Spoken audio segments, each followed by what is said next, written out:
Halo, apa kabar semua? Saya doakan semoga dalam keadaan baik-baik aja dan selalu dimudahkan rezekinya. Sebelum mulai, saya ajak teman-teman buat subscribe dulu channel ini. Dan yang udah subscribe, pastiin lonceng notifikasinya masih aktif. Baik, yuk langsung aja kita ke ceritanya.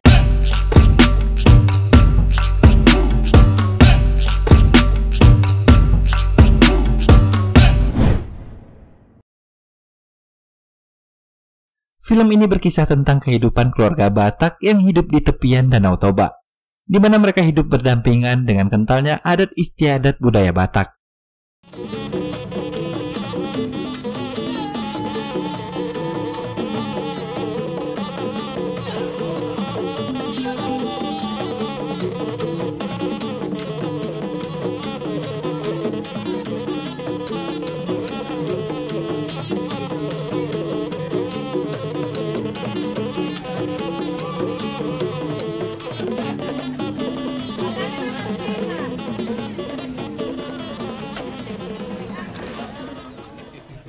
Mana aja lah, nggak kelihatan. Ada sidang sengketa tanah di Medan lain. Cerita berawal dari sekumpulan bapak-bapak yang lagi asik nongkrong dan bernyanyi di Lapo Tua. Si Hotman kan kusekolahkan di jurusan hukum. Oh, dialah pengacaraku. Emang lay kita ini jago kalau mendidik anak. Gimana Hin? Menang kami.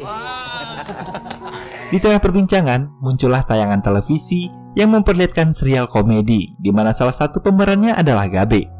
Gabe adalah anak ketiga dari Pak Domu. Pak Domu malu melihat anaknya menjadi seorang pelawak, walaupun teman-teman Pak Domu memuji kesuksesan anaknya menjadi seorang artis. Hal tersebut dikarenakan oleh Pak Domu yang sebenarnya berharap Gabe menjadi seorang hakim atau jaksa, sebab dia telah susah payah memuliakan anaknya di Fakultas Hukum. Terlebih bagi orang tuanya, menjadi pengacara atau hakim adalah suatu pekerjaan yang sangat terhormat dan disegani oleh masyarakat. Tampaknya Gabe tak sepemikiran. Itulah mengapa dia lebih memilih menjadi seorang pelawak dan mengatakan dia bukan lagi anak kecil yang bisa diatur-atur. Bapak gak suka kau jadi pelawak, Ma. Bukan angkot lah aku bisa disuruh-suruh berhenti kayak gitu. Gak boleh kau pulang. Kalau kau melawan terus, kata bapakmu, Macam anak kecil diancam-ancam. Kemudian kita kenalan dengan sosok Mak Domu. Sosok mama yang perhatian, penyayang, dan penurut terhadap suami. Mak Domu selalu mengikuti apapun kemauan Pak Domu, termasuk untuk menyampaikan keinginan Pak Domu terhadap anak-anaknya. Lalu ada Domu, anak pertama dari kedua orang tua ini. Nama anak pertama memang kerap dijadikan nama panggilan juga terhadap bapak dan mama di tempat mereka. Domu adalah seorang pegawai BUMN di kota Bandung. Saat ini dia sedang menjalin asmara dengan seorang gadis Sunda dan berniat menikahinya. Hal itu sangat ditentang oleh ayahnya, karena bagi mereka anak pertama harus menikah dengan suku Batak juga, agar mereka lebih memahami adat istiadat budaya Batak. Apalagi Domu adalah anak laki-laki yang akan meneruskan marga dari ayahnya. Aku mau kawin loh. Jadi kayak mana lah ini, Mak? Nggak mau orang mama kenalan. ingat, kau orang Batak. Kau itu anak pertama, Ma. Kau yang melanjutkan adat. Kau yang melanjutkan marga. Batak mau Sunda, kan sama-sama manusia, Mak.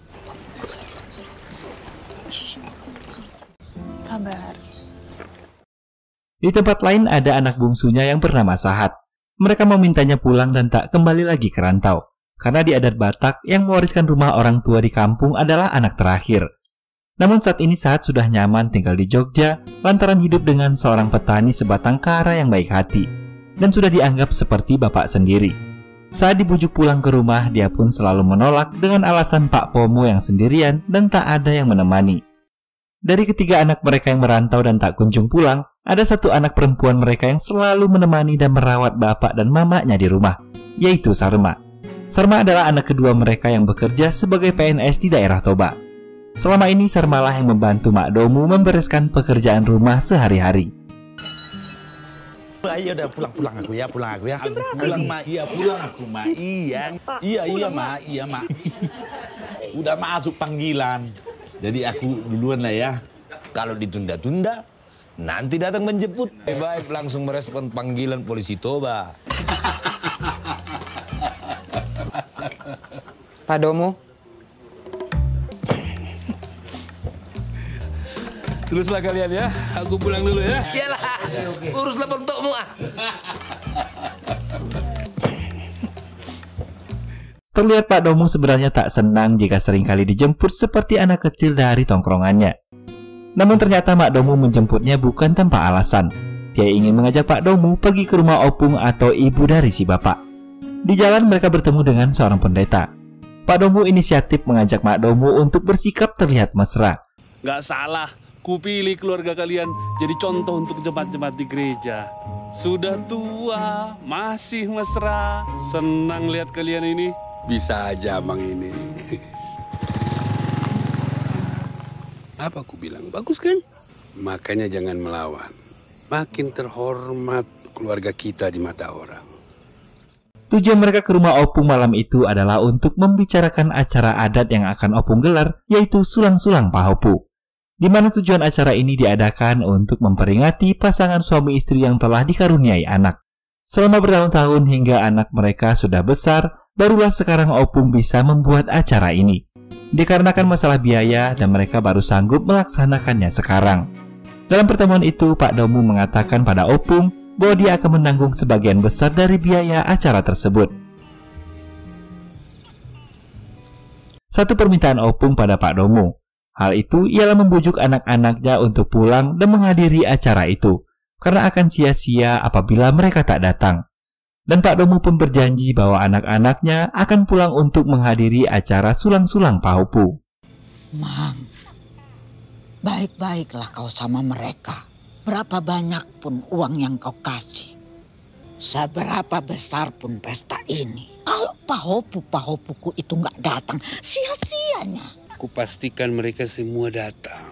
Sepulangnya mereka dari rumah opung, Pak Domu pun kebingungan gimana cara memulangkan ketiga anaknya, karena mereka sudah sering kali membujuk untuk pulang namun tak pernah berhasil. Apalagi acara ini tinggal seminggu lagi.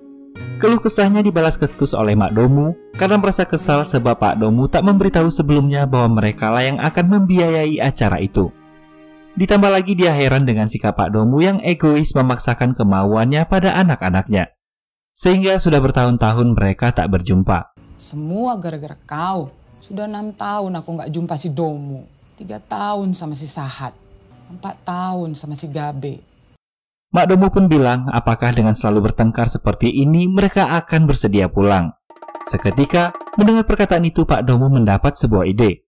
Gimana jika mereka membuat skenario perceraian agar anak-anak mereka bersedia pulang? Awalnya Mak Domu tak setuju dengan ide gila ini. Namun karena rasa rindu terhadap anak-anaknya, akhirnya dia pun setuju. Gak mau Pak. Kau memang sudah gila ya Pak. Gak mau aku bohong sama anak-anakku. Kalau mereka tahu orang tuanya mau bercerai, mereka juga nggak mau pulang. Anak-anakmu itulah yang sudah gila. Paginya, ketika Sarma sedang sarapan, Pak Domu mulai memainkan aktingnya bersama Mak Domu. Mereka membuat seolah sedang ada pertikaian di hadapan Sarma. Masih hidup kau rupanya. Mama-mama kan ngurus rumah. Itu bangun jam segini. Gila kau. Kau yang gila. Kau. Aku pamit, takut terlambat. Namun karena pertengkaran mereka sudah biasa terjadi, Sarma pun biasa aja dan lalu pergi berangkat kerja. Merasa aksinya belum berhasil, Pak Domu merencanakan pertengkaran yang lebih hebat lagi. Suatu malam, Pak Domu sengaja pulang larut malam dari Lapo. Mak Domu. Tahan. Kan udah ku bilang.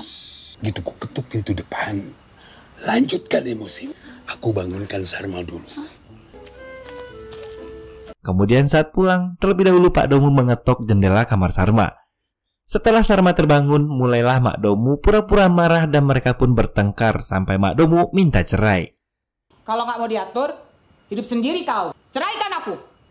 Ya sudah, aku bisa sendiri. Apa maksudmu? Melihat kejadian itu, Sarma langsung mengabarkan abang dan adiknya melalui video call bahwa orang tua mereka ingin bercerai. Dalam percakapan mereka, Sarma menangis dan minta mereka segera pulang menyelesaikan masalah ini. Namun karena mereka punya kesibukan masing-masing, Domu berkata jika masalahnya semakin besar, barulah mereka akan pulang. Karena mereka pikir itu hanya pertengkaran seperti biasanya. Mendengar hal itu, Pak Domu merasa kecewa karena pertengkaran tersebut tak membuat anak-anaknya pulang ke rumah. Pak Domu yang tak kehabisan akal keesokan harinya menyuruh Mak Domu untuk mengemasi barang-barangnya dengan alasan ingin kembali ke rumah orang tuanya. Sesuai harapan Bapak dan Mama, pagi itu Sarma mengikuti Mama dan membujuk untuk jangan pergi. Lalu Mama pun mengancam jika anak-anaknya tak mau pulang untuk membereskan masalah ini, maka dia akan pergi dari rumah dan kembali ke rumah orang tuanya. Dan dari ancaman itulah Domu, Gabe, dan Sahat kemudian membujuk Mama dan berjanji besok mereka akan pulang ke rumah. Mau kemana ini toh? Mau antar si Sarma pergi kerja, Mang. Oh. Lupa kau. Nang, Ya, Mak. tasmu. Ya, permisi ya, Mang. Ya. Anak-anak itu beda. Biasanya makin besar, makin melawan. Besok mereka 3 pulang. Pasti berhasil kan kalau kau ikuti usahaku. Apa aku bilang? Semua karena usahamu. Kau memang paling berhasil di dunia. Danau Toba ada pun karena kau kan? Di tempat lain terlihat Domu, Gabe, dan Sahat minta izin untuk pulang ke kampung. Domu pamit pada calon mertuanya yang dimana mertuanya berharap Domu bisa segera kembali karena gedung pernikahan sudah disewa dan jangan buat Neni calon istrinya kecewa. Sementara Sahat yang tinggal dengan Pak Pomo juga dengan berat hati minta izin untuk segera pulang ke kampung. Pak Pomo dengan rendah hati dan memberi nasihat pada Sahat bahwa orang tuanya di rumah pasti membutuhkannya. Dan dimanapun dia berada harus jadi orang yang bermanfaat. Di Jakarta, Gabe juga terlihat memohon pada produsernya untuk diizinkan pulang ke kampung selama 2 hari. Awas lo kalau lebih. 2 hari. Udah. Singkat cerita, tibalah 3 beradik ini di Bandara Kuala Namu. Saat berdiri menunggu jemputan, terlihat bahwa Domu dan Gabe selama ini tak pernah akur satu sama lain. Hingga Sahat pun kesal melihat abang-abangnya yang selalu bertengkar. Rindu kali aku, Bang. Aduh, Sahat. Sekarang udah berjembut. Macamnya baru kemarin ya kau berak minta diceboin. Aduh, Gabi adekku yang artis. Dalam perjalanan pulang menuju ke rumah, Gabe menekankan bahwa besok dia harus segera kembali, lantaran dia hanya mendapat izin 2 hari karena jadwal syutingnya yang begitu padat. Oleh karena itu menurutnya masalah ini harus segera diselesaikan malam ini juga. Sementara itu di rumah terlihat Mak Domu yang begitu bahagia dan tak sabar menanti kedatangan anak-anaknya. Pak Domu menegaskan kalau Mak Domu harus terlihat dingin dan cuek ke anak-anaknya agar mereka percaya bahwa saat ini orang tuanya memang sedang ada masalah. Kemudian Pak Domu mengatakan bahwa mereka harus mengulur waktu sebanyak-banyaknya hingga acara sulang-sulang Pahopu selesai. Dan nanti dia akan memberi kode. Bila dia menunjuk bibirnya, maka Mak Domu harus bicara dan melawan Pak Domu. Namun bila dia menunjuk matanya, Mak Domu harus pura-pura menangis. Kau harus kelihatan dingin ke anak-anakmu itu. Nanti nggak percaya mereka kau minta cerai. Iya. Begitu mereka semua tiba di rumah, Mak Domu yang sedang menyapu halaman depan tak sanggup membendung kebahagiaannya. Namanya juga orang tua, ibu mana sih yang gak sedih setelah sekian purnama akhirnya bertemu dengan anaknya.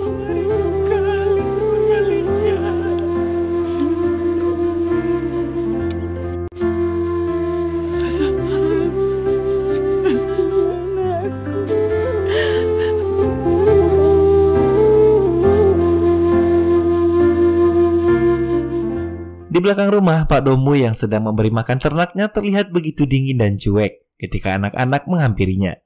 Pak Domu berkata, sudah sukses-sukses ya kalian semua, sampai lupa sama yang bikin sukses. Sampai lupa sama yang bikin sukses. Ketika makan malam, anak-anak dibuat serba salah dengan sandiwara bapak dan mama yang saling tak bertegur sapa. Makananku nggak diracun kan? Jangan gitulah, Pak.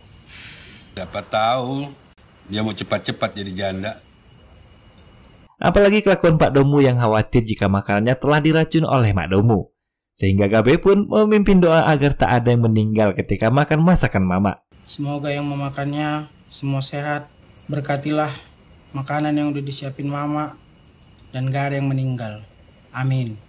Ketika sedang makan, Domu berkata bahwa masakan mama adalah makanan yang paling enak di dunia. Pak Domu menyahut bahwa masakan itu pun tak sanggup membawa kau pulang. Seketika keadaan menjadi hening.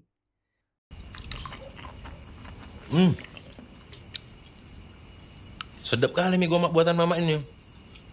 Tapi masakan mamamu pun nggak sanggup bikin kau pulang kan?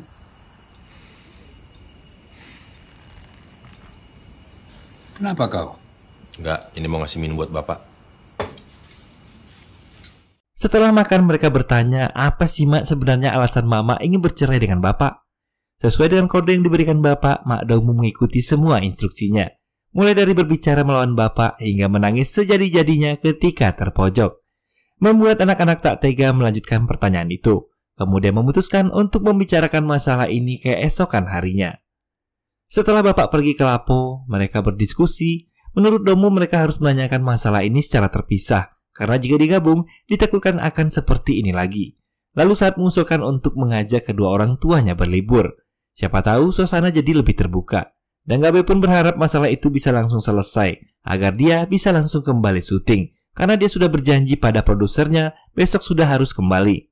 Sementara itu Mak Domu secara diam-diam mendengar percakapan anak-anaknya.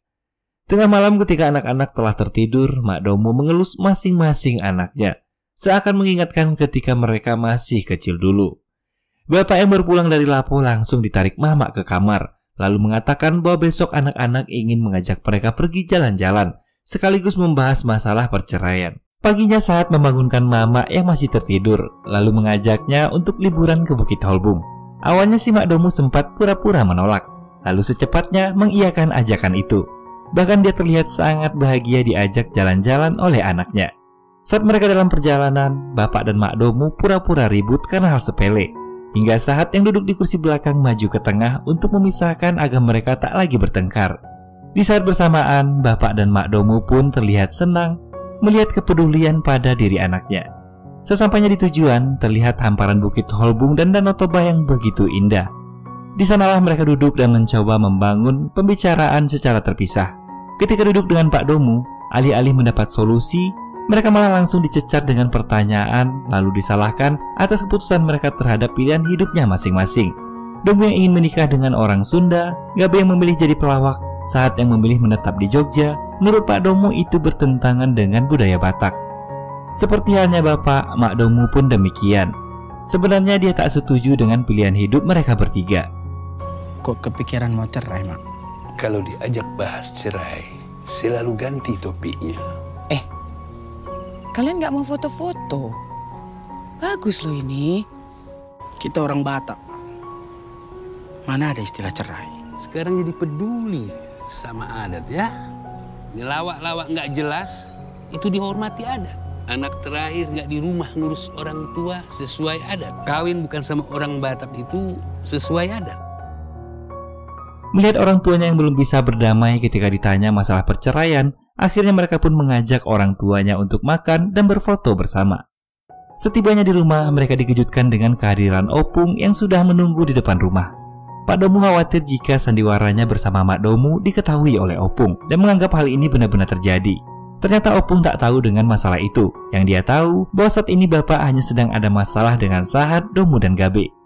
Opung menasihati cucu-cucunya, menceritakan bagaimana kerja kerasnya orang tua mereka untuk menyekolahkan anak-anaknya sampai saat ini. Bahkan dengan keadaan ekonomi yang pas-pasan, Pak Domu bisa membiayai pesta adat sulang-sulang Pahupu. Opung juga berpesan bahwa bagi orang Batak, harta itu bukan hanya soal uang, tapi yang terpenting itu keturunan. Maka dari itu, Opung berharap mereka bisa menghargai keinginan Pak Domu, karena dia telah bersusah payah menyekolahkan kalian. Di adat Batak, harta itu bukan cuma uang. Yang penting itu keturunan. Kalianlah harta yang paling berharga buat bapak kalian. Mendapat nasihat dari Opung, Domu dan adik-adiknya pun sepakat untuk tetap di Toba hingga acara sulang-sulang Pahupu selesai digelar. Bahkan Gabe menolak telepon dari produsernya karena pasti akan dipaksa untuk segera pulang dan kembali syuting. Domu berkata bahwa harus ada orang yang lebih tua yang omongannya didengar oleh bapak dan mama untuk menyelesaikan masalah ini. Jika tidak, mungkin akan membuat masalah berlarut-larut dan semakin rumit. Maka dari itu mereka pun mendatangkan Pak Pendeta agar dapat memberikan solusi terhadap permasalahan kedua orang tuanya. Pendeta berjanji jika dia tak akan membeberkan masalah ini pada siapapun, asalkan bapak dan mama bersedia untuk berembuk. Lalu mereka berdua diminta untuk berdiskusi di kamar. Dengan terpaksa mereka pun kembali ke kamar untuk mendiskusikan rencana baru, karena rencana mereka sudah mulai berantakan. Di kamar, Pak Domu menyuruh Mak Domu berteriak seolah-olah mereka sedang bertengkar, agar pendeta dan anak-anak berpikir jika mereka benar-benar ingin bercerai. Kita lebih lama sedikit dan pura-pura ribut. Ya udah, ayo.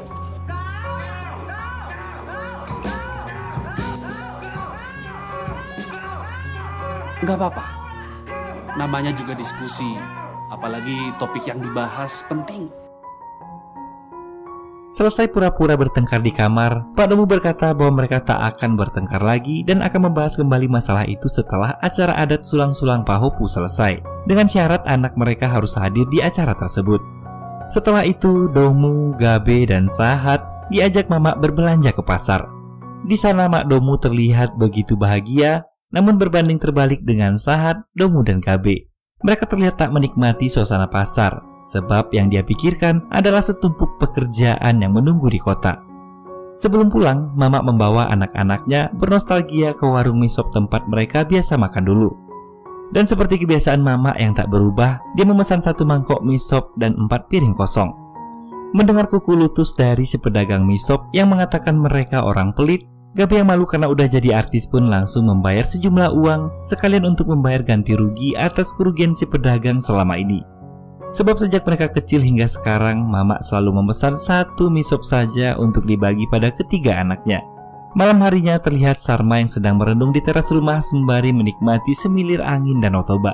Domu datang menghampiri sambil bertanya bagaimana hubungan Sarma dengan Noel kekasihnya. Sarma bilang bahwa mereka udah putus sejak setahun yang lalu, karena alasannya Noel tak suka jika Sarma jadi PNS. Kemudian Sarma menyinggung perihal Domu, Gabe, dan Sahat yang tak pernah akur, bahkan kaku dan tak banyak bicara walaupun saat ini mereka sedang bersama. Beda perlakuannya terhadap Sarma. Mereka lebih akrab dengan Sarma. Domu menjawab hal itu karena mereka tak pernah melihat bapak memberi perhatian dan kasih sayang pada anak laki-lakinya, sehingga mereka tak tahu bagaimana cara bersikap terhadap sesama lelaki. Sementara mereka tahu betul bagaimana bapak memberikan perhatian dan kasih sayangnya terhadap Sarma. Kau senang jadi PNS? Senang-senang aja kok, Bang. Dulu itu bukannya kau punya cita-cita masuk sekolah masak ya, Dek? Aku aja udah lupa. Itu kan cita-cita waktu kecil, Bang. Kayak mana hubunganmu sama si Noel itu? Udah setahun kami putus. Gara-gara apa? Nggak suka dia aku jadi PNS. Jangan lupa mikirkan diri sendiri ya, Dek. Iya, Bang. Makasih ya. Singkat cerita, tibalah mereka di rumah Opung untuk menghadiri acara sulang-sulang Pahopu. Di sebuah momen terlihat Sahat keheranan melihat kelakuan mak tuanya yang menyimpan daging di dalam tasnya. Mak tua bilang kalau daging itu untuk anaknya di rumah. Untuk anakku di rumah? Aduh maaf, iya Namboru, udah lupa-lupa aku nantulang. Kok manggil Namboru? Manggil Nantulang lagi? Permisi Bude. Selesai acara, Pak Domu berkumpul dengan temannya. Mereka dibuat tertawa dengan cerita lucu dari Pak Domu, sehingga temannya berkata tak salah jika Gabe sukses jadi pelawak, karena ternyata bakat Gabe menurun dari bapaknya. Pak Domu bilang bahwa Gabe hanya sementara jadi pelawak, karena nanti dia akan jadi seorang hakim atau jaksa. Si Gabe bilang dia mau jadi hakim atau jaksa. Dia melawak cuma sementara. Gabe yang kebetulan tak jauh dari sana cukup emosi mendengar pernyataan Pak Domu. Beruntung ada fans Gabe yang mengajak berfoto sehingga dia tak jadi menghampiri Pak Domu. Malam hari saat akan pulang ke rumah, Opung berterima kasih pada Pak Domu, sebab karena dialah acara sulang-sulang Pahopu ini terlaksana. Opung juga berterima kasih pada cucunya karena telah hadir di acara ini. Bagi Opung tak ada yang lebih berharga daripada kehadiran mereka. Dan Opung juga bangga melihat betapa harmonisnya keluarga Pak Domu. Padahal sih sebenarnya saat ini keluarga mereka sedang tak baik-baik saja. Bangga kali Opung sama keluarga kalian. Kenapa kok Bang? Ini keluarga seniman. Nggak tahu aja Opung yang sebenarnya. Isinya aktor semua. Jangan mulai. Lagi capek semua.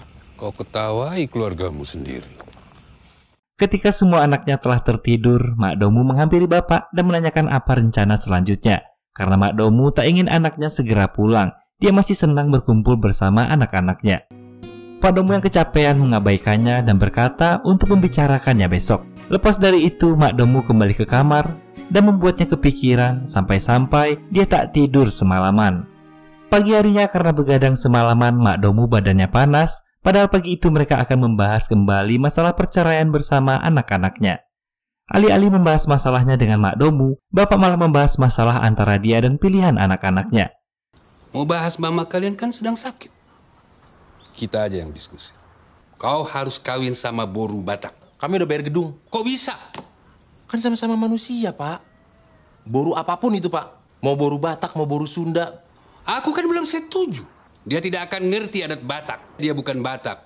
Persetujuan sisanya itu nggak penting. Kawin itu hanya butuh persetujuan orang yang dikawini, Pak. Pak Domu dengan tegas mengatakan bahwa Domu harus menikah dengan wanita dari suku Batak. Kemudian Pak Domu memaksa Gabe untuk segera memulai karirnya menjadi hakim atau jaksa. Pak Domu tak ingin Gabe menyia-nyiakan sekolah hukum dan perjuangan Pak Domu menyekolahkannya selama ini. Gabe pun menjawab bahwa tak ada yang sia-sia. Karena bapak menyekolahkannya itulah maka dia jadi anak yang pintar. Menurut Gabe, hanya anak yang pintarlah yang berani menentang keinginan kolot dari orang tuanya. Kapan kau mau melamar jadi hakim atau jaksa? Apa ku bilang? Saatnya beralih ke Gabe. Jangan kau bikin lawak-lawak semua. Kau sia-siakan perjuanganku. Kau sia-siakan kuliah hukummu.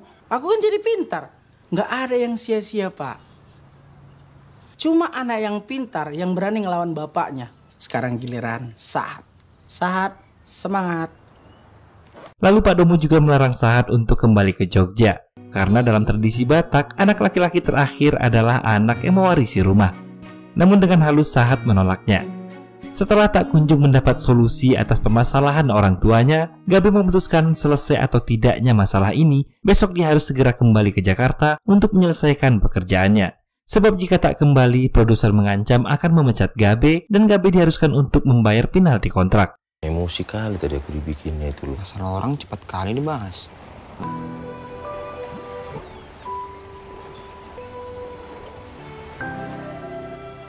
Singkat cerita, keesokan paginya mereka kembali berdiskusi serius membicarakan perceraian bapak dan mama. Di mana tanpa disangka mereka sepakat mengikuti keinginan orang tuanya untuk bercerai. Lalu Domu dan Gabe memutuskan untuk pulang malam itu juga. Ketika sedang berkemas, Pak Domu yang kesal kemudian memaksa anak-anak menuruti apa yang jadi kemauannya. Pak Domu berkata bahwa kini anak-anak sudah berani melawan dan merasa paling benar sendiri. Padahal dulu mereka selalu mengikuti apa yang diminta bapaknya. Mereka menjawab bahwa kini mereka telah cukup dewasa untuk melawan dan berhak menentukan kebahagiaan untuk hidup mereka sendiri. Suka-suka kalian semua. Sekarang lihat, apa balasan kalian? Bapak sudah capek-capek besarkan kalian. Biarkan aku milih apa yang bikin aku bahagia. Ini hidupku, Pak. Nggak kalian anggap ada, Bapak? Maunya Bapak itu nggak bikin kami bahagia, Pak. Dulu kalian penurut. Kalian semua sekarang melawan. Anggap Bapak ada. Sekarang beda, Pak. Kami udah besar. Di tengah perang argumen yang semakin memanas, Mak Domu yang selalu diam dan mengalah untuk menuruti segala keinginan bapak, akhirnya menumpahkan semua rasa yang dia pendam selama ini. Bahkan dia membongkar rahasia sandiwara perceraian. Tapi di balik kepura-puraan itu, Mak Domu menegaskan bahwa alasannya untuk bercerai dengan bapak bukanlah suatu kebohongan. Karena Mak Domu merasa selama ini bapak tak pernah mengikut sertakan dia dalam setiap keputusan. Dan karena keegoisan bapak membuat dia jauh dari anak-anaknya. Mendengar pengakuan itu, seketika Gabe, Domu dan Sahat mempertanyakan apakah Sarma mengetahui tentang sandiwara yang dibuat bapak dan mama selama ini. Bagaimana Sarma tega membohongi mereka sementara Sarma adalah satu-satunya orang yang mereka percayai di rumah itu. Satu-satunya orang yang tak akan pernah membohongi mereka. Kalau bapak mama yang hubungin, aku pasti curiga. Kok tega kau bohongin kami, Kak? Di rumah ini cuma kami yang gue percaya, Dek. Dengan tangis yang tak terbendung, Sarma pun jujur bahwa benar jika dia tahu bahwa perceraian ini adalah pura-pura. Semua berawal ketika bapak meminta Sarma untuk pura-pura tak tahu tentang rencana pura-pura cerai ini pada Domu, Gabe, Sahat, dan Mama sekalipun. Semua Sarma lakukan karena kasihan melihat mama yang begitu rindu pada anak-anaknya. Sarma tahu jika saudaranya selalu protes dan menolak keinginan bapak. Sarma rela jadi satu-satunya anak yang selalu menurut demi menghibur hati orang tuanya. Sarma memutuskan untuk mengakhiri hubungan dengan pacarnya karena dia berasal dari Jawa. Dia tak mau bapak malu jika kedua anaknya menikah dengan orang yang bukan dari suku Batak. Sebenarnya Sarma diterima untuk masuk sekolah masak di Bali, tapi dia tak berangkat karena bapak berpesan agar Sarma mencari pekerjaan yang jelas, jangan seperti Gabe. Lagi pula jika Sarma berangkat ke Bali, maka tak akan ada orang yang akan mengurus mama dan bapak di rumah karena Sahat tak mau pulang dari Jogja. Ketika Domu, Gabe, dan Sahat berjuang meraih mimpi dan cita-cita untuk diri sendiri, Sarma melepas semua mimpi dan cita-citanya untuk merawat bapak dan mama, menggantikan posisi abang dan adik-adiknya. Abang tahu nggak bang kenapa aku putus sama Noel? Karena bapak akhirnya tahu dia orang Jawa bang. Kata bapak, kalau abangmu sama Sunda, kau sama Jawa, malulah bapak Nang, katanya malu dia bang. Dek, kau tahu kakakmu ini keterima di sekolah masak di Bali, Dek. Tapi kata bapak, kerjalah yang jelas Nang, jangan kayak Gabe. Ku buang mimpiku, Dek. Yang ngurus kami siapa Nang? Adekmu si Sahat nggak mau pulang. Nggak mau pulang kau kan, Dek? Iya kan? Abang pernah bilang ke aku, jangan lupa kau pikirin dirimu sendiri, gitu kan bang? Sekarang aku tanya, kalau aku mikirin diriku sendiri, yang mikirin bapak sama mama siapa bang? Hah? Siapa?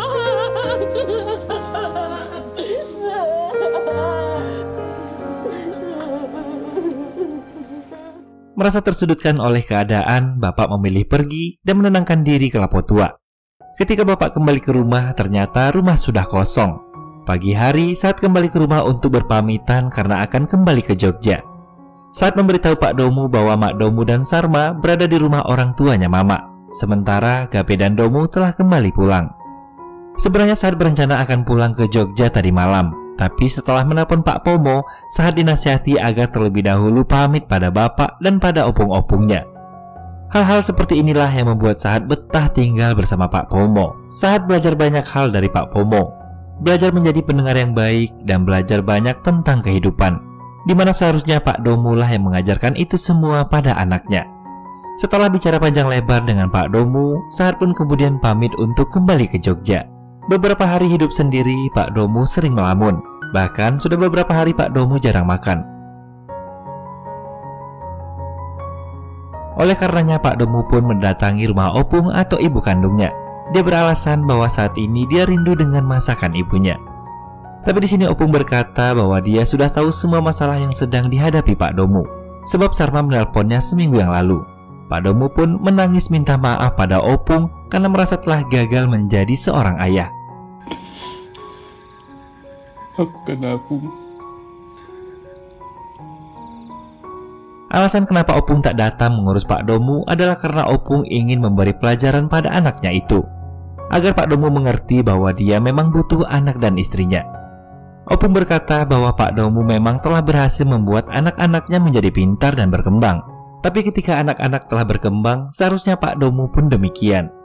Setelah mendapat nasihat dari orang tuanya, sesuai tradisi Batak, lalu Pak Domu mengajak opung dan keluarga besar menjemput Mak Domu di rumah orang tuanya. Namun ternyata sesampainya di sana, Mak Domu tak mau kembali ke rumah bersama Pak Domu. Mak Domu memberi syarat jika ingin dia kembali ke rumah, maka Pak Domu harus datang bersama anak-anak untuk menjemputnya. Kemudian sim beralih pada Gabe yang sedang syuting acara televisi. Gabe benar-benar dibuat kaget saat melihat Pak Domu yang tiba-tiba datang sebagai tamu kejutan dalam acara itu. Pak Domu minta maaf atas keegoisannya selama ini. Walaupun dia tetap tak ingin Gabe jadi pelawak, tapi kini dia telah merestui karena hal itulah yang membuat Gabe bahagia. Selama ini bikin Gabe tidak bahagia. Bapak minta maaf Di tempat lain, Pak Domu mendatangi Neni, calon istrinya Domu. Pak Domu tak menyangka bahwa Neni sedikit banyaknya telah belajar budaya Batak dari Domu. Bahkan, Pak Domu dibuat terkejut ketika Neni ingin jika pernikahannya nanti menggunakan adat Batak. Mau kau kawin pakai adat Batak? Mau. Mau. Singkat cerita, tibalah Pak Domu di Jogja untuk mengunjungi Pak Pomo. Saya bapaknya si Sahat. Oh, Hormas. Itu kan assalamualaikumnya Batak. Di sana Pak Pomo banyak bercerita betapa Sahat sangat bermanfaat bagi warga di sana. Dengan membangun pertanian yang lebih maju dan banyak memberikan ilmu seputar pertanian, sehingga warga sangat menyayangi Sahat. Mendengar hal itu tentunya Pak Domu merasa senang dan bangga melihat Sahat dapat bermanfaat bagi orang banyak.